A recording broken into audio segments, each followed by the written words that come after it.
going to show you the T-bar row today. So Jeff is just going to come into the machine and situate his leg positioning. There's a couple ways that you can do this. You can situate where your feet are on the top portion if that's comfortable, but ideally you would only want to do that if you're going to be a shorter individual. What happens is when you put your feet on the top portion, you're going to be making that chest come completely off the pad, which is what we don't want to do. So we're going to put our feet lower. That's going to secure his chest and make sure that his whole back portion is going to be protected and keep that core tight. So he'll go and he's going to take the neutral grip here, and this is going to engage his lats as he pulls back those elbows. Notice how he's keeping his chest up, but he's never leaving the pad. That's really going to be good form, and it's going to protect your spine.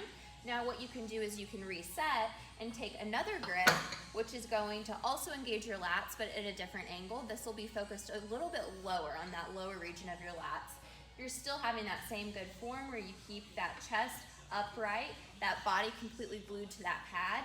And notice how he is keeping his eyes at a neutral glance towards the mirror.